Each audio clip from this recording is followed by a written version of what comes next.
Hi ಮಗ, ಎಲ್ಲರಿಗೂ ನಮಸ್ಕಾರ. ನಾನು ನಿಮ್ಮ ಮಲ್ಲಿಕಾರ್ಜುನ್ ಮಾತಾಡ್ತಾ ಇರೋದು. ಇವತ್ತಿನ day 3 India versus Australia test match ಏನೈತೆ, ಮಳೆಯಿಂದ ಅಡ್ಡಿಪಡಿಸಿ ಇಂಡಿಯಾದವರು 51ಕ್ಕೆ 4 ವಿಕೆಟು.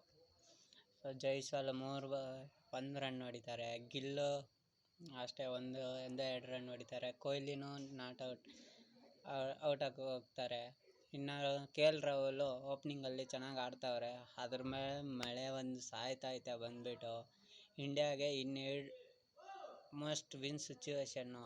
ಏನು ವರ್ಸ್ಟಾಗಿ ಆಡ್ತಾವ್ರೆ ಬ್ಯಾಟಿಂಗು, ಏನು ಮಾಡಬೇಕು.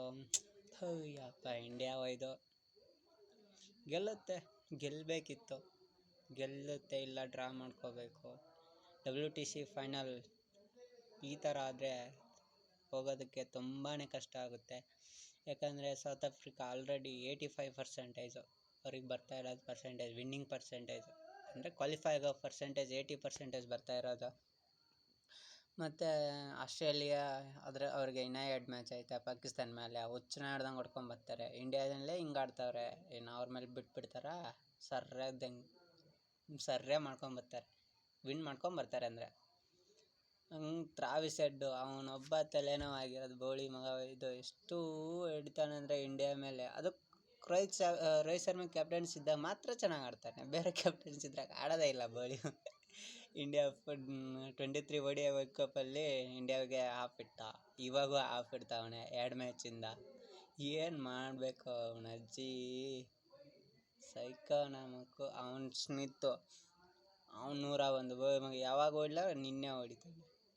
ಇವರು ಇಂಡಿಯಾ ಬ್ಯಾಟಿಂಗ್ ನೋಡಿದ್ರೆ, ಬೌಲರ್ಸ್ ನೋಡಿದ್ರೆ ಬೂಮ್ರಾನೊಬ್ಬನ ಬಿಟ್ಟು ಇನ್ನೆಲ್ಲ ಹುಚ್ಚನ ಹೇಳ್ದಂಗೆ ಹೊಡ್ಸ್ಕೊತಾರೆ. ಸಿರಾಜ್ 2 ವಿಕೆಟ್ ಏನೋ ತಗೊಂಡ, ಆಕಾಶ್ದೀಪ್ 1 ವಿಕೆಟು, ಜಡೇಜಾ 1 ವಿಕೆಟು ಎಲ್ಲ ಹೊಡ್ಸ್ಕೊಂಡ.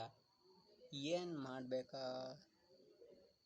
ಇನ್ನು ಡೇ 3 ಮಳೆರಾಯ, ಅವನದೇನು ತಪ್ಪಿಲ್ಲ, ಅವ್ನು ಬರೋಂಗೆ ಬರ್ತಾನೆ, ಹಿಂಗೆ ಹೋಗ್ತಾನೆ. ನಮ್ಮ ಆಟದ ಮಧ್ಯದಲ್ಲೇ ಬರ್ತಾವನಲ್ಲ, ಅದೇ ಒಂಥರ. ಈ 2 ದಿನ ಏನೈತೆ ಇಂಡಿಯಾ ಕಡೆ, ಇನ್ನೂ 2 ದಿನ ಟೆಸ್ಟ್ ಮ್ಯಾಚ್ 3 ಮತ್ತು 4 ಆಡಬೇಕಾಗಿರೋದು. ಆ 2ದಲ್ಲಿ ಫುಲ್ ಡಾಮಿನೇಷನ್ ಮಾಡಲೇಬೇಕಾಗುತ್ತೆ ಇಂಡಿಯಾ ಗೆಲ್ಲಬೇಕು ಅಂದರೆ. ಇಲ್ಲಾಂದರೆ ಡ್ರಾ ಮಾಡ್ಕೋಬೇಕಂದ್ರೆ ಫುಲ್ ಡೆಪ್ತಾಗಿ ಬ್ಯಾಟಿಂಗ್ ಆಡಲೇಬೇಕಾಗುತ್ತೆ. ಅವ್ರು ಬ್ಯಾಟಿಂಗ್ ಹೆಂಗೆ ಆಡ್ತಾರೆ ಅದ್ರ ಮೇಲೆ ಡಿಪೆಂಡ್ ಆಗಿರುತ್ತೆ. ಹಾಗೆ ನಾಳೆ 5:30ಕ್ಕೆ ಮತ್ತೆ ಸ್ಟಾರ್ಟ್ ಆಗುತ್ತೆ ಟೆಸ್ಟ್ ಕ್ರಿಕೆಟು. ಲೈವಲ್ಲಿ ನೋಡಬೇಕಾದ್ರೆ ಸ್ಟಾರ್ ಸ್ಪೋರ್ಟ್ಸ್ 1 ಕನ್ನಡದಲ್ಲಿ ನೋಡಬೇಕು. ಸರಿ, ಧನ್ಯವಾದಗಳು ಎಲ್ಲರಿಗೂ.